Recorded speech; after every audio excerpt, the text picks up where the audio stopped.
3 mixing tips that changed my life. I want to tell y'all about them. Let's get into it. Yo, what's up everybody, and welcome back to another video. It's me, They Call Me Heat. Now I'm back in a new location, as you see, new basement. I've been gone for about a month, just taking some time to just kind of get things set up, get back in my new space, kind of organize the house, things like that, because we moved into a new place. So thankful for that.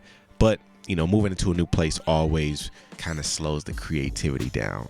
All right, so let's talk about 3 mixing tips that changed my life. I like drums. I like hard hitting drums. I like drums that really just stand out, cut through, you know, just got that nice punch to them, you know? And I like them to have that deep like feel as well too.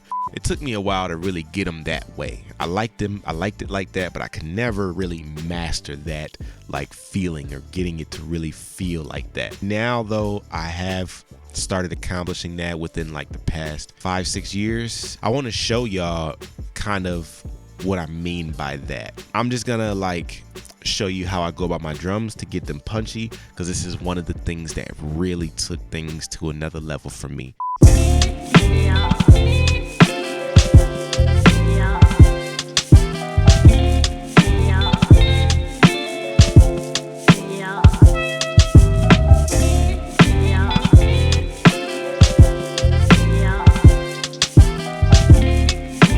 When it comes to your drums and making your drums hit and thump hard and really stand out in the mix, it doesn't happen after EQ and all that. That does help. It starts with sound selection. Sound selection is number 1 all the time.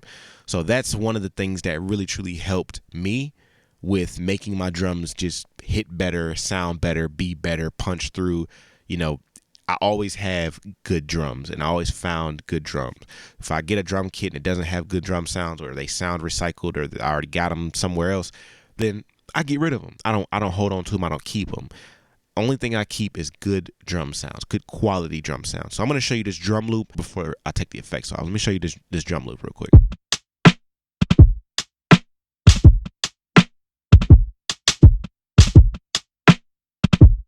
Shout out to Kalen Ellis. That is one of his drum loops from his pack, and that's called Waves. Basically, with that drum loop, I put on an EQ. I put another EQ, or more reductive EQ. I'm going to put the decapitator on there just for some saturation. And then I put some transient master just to tighten things up. So I like the way that it sounds now, but this is what it sounded like before I put those effects on.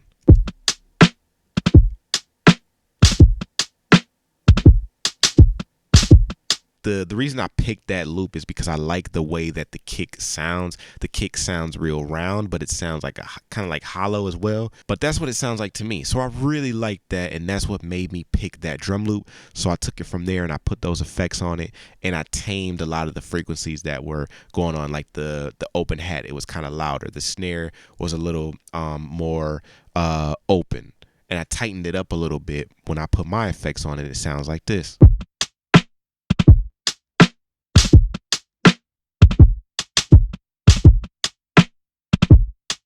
So, and it also kind of gave it like a dirtier kind of vibe as well, because it was a little bit clean. But the way that I did the reductive EQ, the saturation I put on there, those things or those elements allowed for the drums to just tighten up, give it kind of a lo-fi vibe, like a dirty, grimy vibe.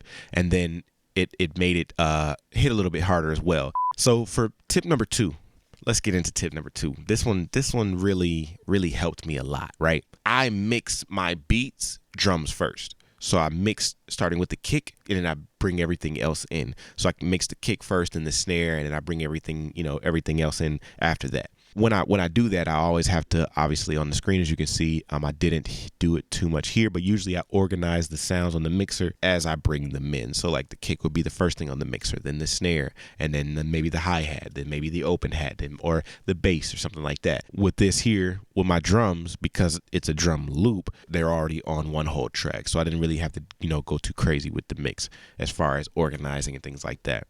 So with my drums, I always make sure that my drums are hitting between -6 dB and -3 dB. Reason being is because we want what's called headroom. You want to have headroom in your mix so that when you start bringing things in and you start getting things mastered, that mastering will just bring it up to the volume that it's supposed to be, but everything is leveled and balanced. You know what I mean? It gives the chance for the dynamics to really stand out, because if you have everything super loud and super high from the jump, from the get-go, it's gonna sound crazy. So I'm gonna show you, let you kind of hear what I mean. So I'm gonna mute the drum, or just solo just the drums, right? And this is the drums with the master on it.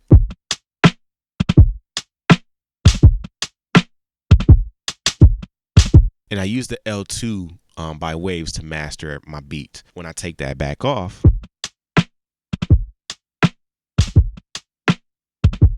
still, you know, it's all right, but it's not pumping like it was. Now I'm gonna throw it back on.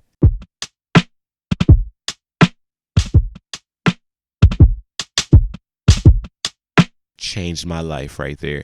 Now, I don't add the L2 until I'm done fully leveling everything out. I add it here and there just to kind of monitor what it's going to sound like once I put that on. So like as I'm mixing, I'll put it on the master track, and then I will, you know, turn it off, turn it back on, turn it off, turn it back on, just to kind of see where I'm at, where I'm sitting in the mix. If something's too loud, then I go back. All right, let me pull back on some things and then turn it back on. Helps me a lot. Let's see where the drums are sitting without the master on it.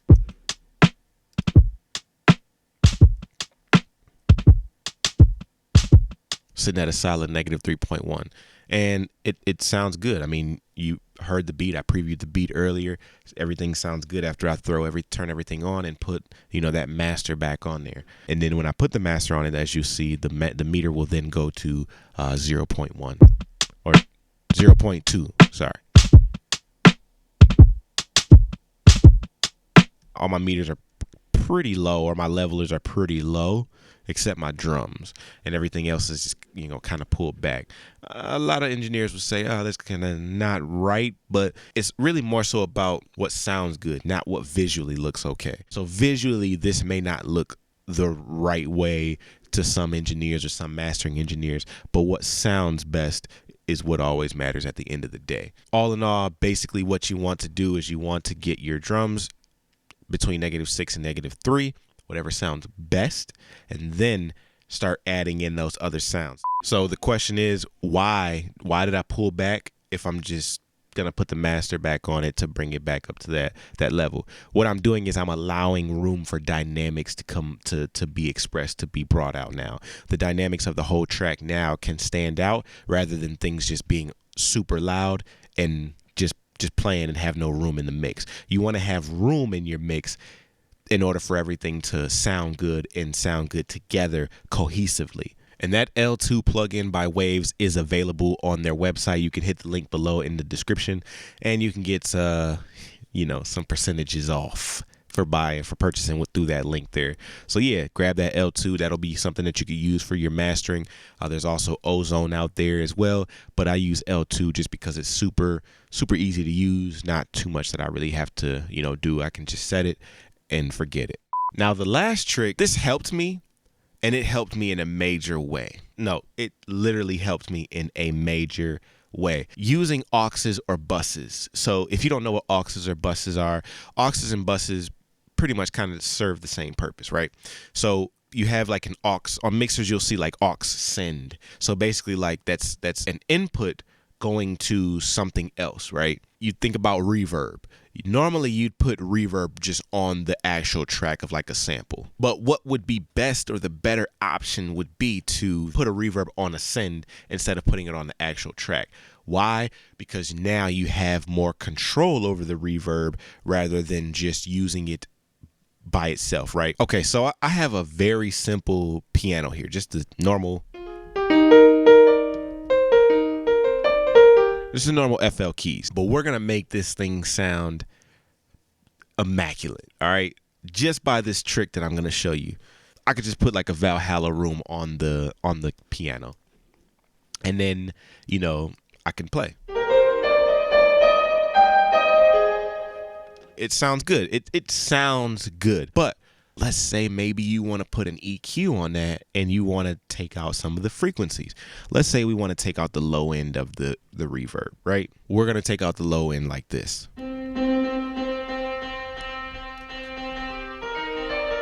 See what happens? We took the low end from the actual piano itself. We don't want to do that. We only wanted to take out the low end of the reverb. But how do you do that? Just add it to an aux or a bus. So in FL Studio, in order to create an aux or a bus, you put that effect on an actual insert. Don't put the sound on the insert. So you put the sound on, let's say channel 2, then we put the reverb on channel 5, and we're going to rename it. We're going to say reverb.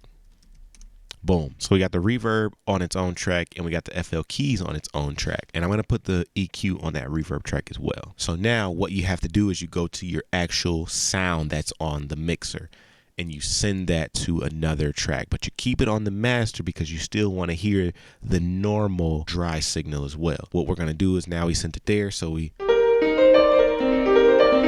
but now we hear more of that dry signal. Now with that EQ, I can affect the low end from the reverb without affecting the actual keys.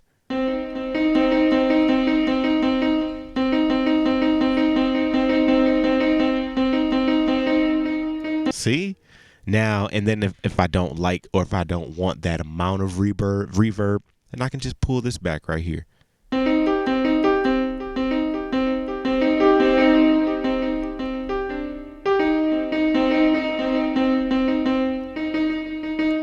And now, again, anything that you do on this reverb track, only the reverb is affected. So if you want to compress the reverb because you want it to stand out more, you want it to be tighter, you want it to be, you want to bring out certain other frequencies, or you want to remove them, you can do that by just messing with the EQ that's on the actual reverb track without affecting the actual sound itself. You can get so crazy with this trick and these tips. It's just wild, the things that you can do.